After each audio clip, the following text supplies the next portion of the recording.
Hey, hey, ladies and gentlemen. Thank you so much for tuning back into the Tried and Tested podcast.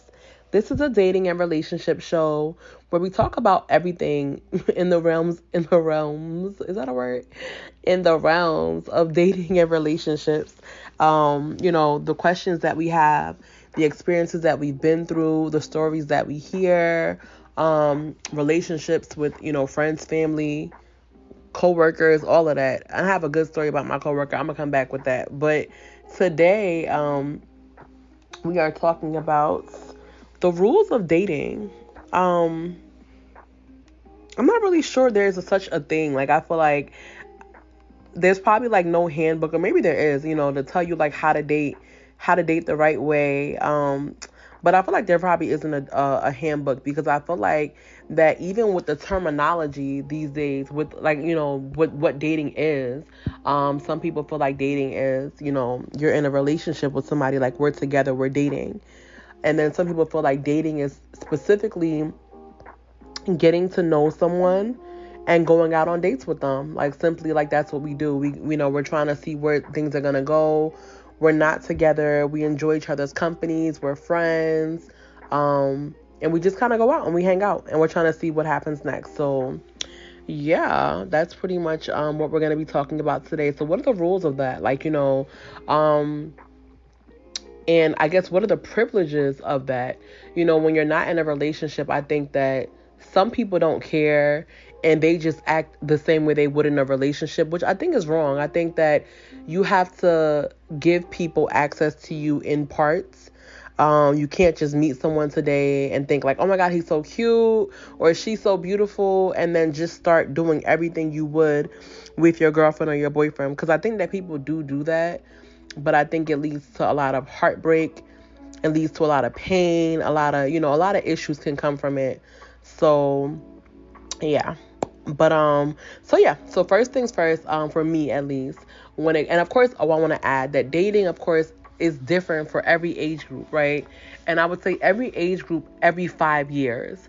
So dating may be different for somebody that's 20 versus somebody that's 25 versus someone that's 30 versus someone that's 35, and so on and so forth. You know what I mean? So I think that that's also very important to add.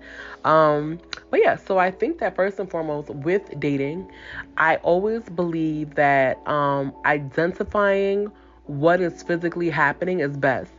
To know that, okay, both parties feel this way. Both parties have agreed that, okay, we're not in a relationship. And so, you may be able to be friendly with other people. You may be able to, be interested in other people. Or you may be able to, let's say you and your person that you're dating, like if you don't have any, identifying whatever, if you guys go out to an event and maybe there's networking and stuff and you meet someone who is attractive, but they also, maybe you guys could network, maybe you can't, but you exchange numbers. Some people may find it disrespectful, but if you guys have not identified that you want to be together exclusively and that is the will of God for your life, or just in general, that is you guys are on the same page, you have to identify if that's going to be okay, because you have people who are dating and they act like they're in relationships, and one person is upset and they're mad and you're trying to figure out, why are you mad? And I feel like those are relationship issues. And so it's kind of like, well, should you be dealing with that when you're trying to date someone? So that's first things first. And obviously, so I did say something, if that's the will of God. Obviously, everyone on here is not a Christian, and so we all would possibly date differently. So let me also add that, because if you were Christian, hopefully you'll be hearing from God first before you even get into this whole shenanigans. But if you're not, and whatever, so that's what I'm trying to get at. So I also think next, when it comes to conversations, right? I think that when you're dating, I think that there should be a conversation about what the end goal is, right? So you guys, like I said, we're on the same page. We got that. But I also feel like when the conversation length should not overdo it, right? So, or not the lengths, the times, right? So I think that, and this might sound old school, but I think that it actually helps, because if you cut off like phone contact after, let's say, 10 p.m. at night, I can't call her, I can't call him, I can't text her, can't text him, up until 9 a.m. Because I truly believe that the hours of, like, let's just say 10 p.m. Till 9 a.m. in the morning, so all night and early in the morning, I think that that's access to like someone that you care about in a way that you're with. When you give them that access, when you're in your privacy of your home, you're relaxing, like you are, like that's an intimate moment amongst yourself. You know what I mean? And I think that if you don't know where you stand with someone, it may not be the best type of thing to actually to allow them into that space. You know what I mean? And I used to hear people say like, "Oh, I don't take calls after 11." I'm like, "For what?" Like, I like it. You know what I'm saying? Like, I would be on the phone kikiing it up with, kikiing it up, mercy, with the man until like 2, 3 in the morning, and it was fine. But I started to realize that it was a bit much, right? It was a bit much. And I think that it allows you to kind of have a false sense of connection, because like I said, you have your guard down, you're in your bed probably, you're getting ready for work. And I just think that, like I said, if you don't have any clear boundaries as to what you guys are doing, that is something that can kind of be, that you can kind of hold off on. All right. Another thing that I believe in dating is that people probably should not be so aggressive. I see people who are not in relationships that are stalking the person that they are interested in, or that they're, chit-chatting with, stalking them on social media, looking at comments that have been written, over analyzing things, doing the most. And I think that that is unacceptable. That I don't think that's something that is acceptable. Hopefully anyway.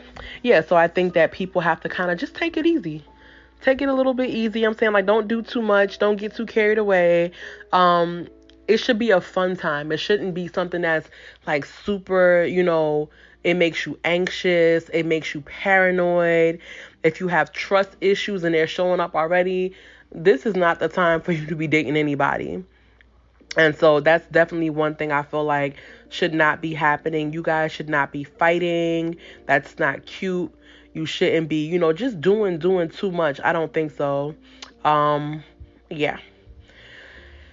What else? I don't think that, and like I said, these are just my own thoughts and opinions. I do believe that when it comes to dating, sometimes people are just there to receive what they can.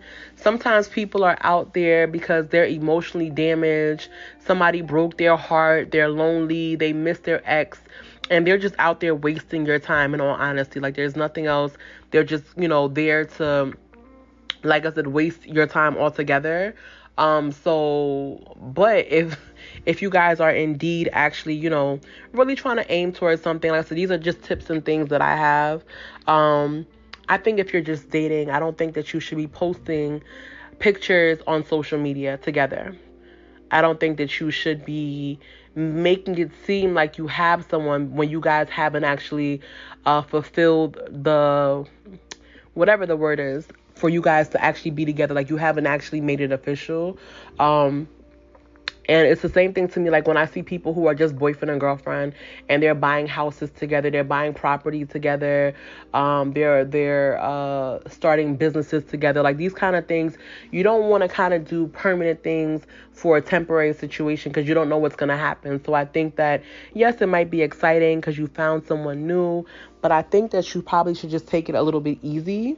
In the beginning stages, like I said, I think this is a time where you really want to have a level, clear mind, and really be able to make an actual decision about, hey, like, do I like this person? Like, do I like their character?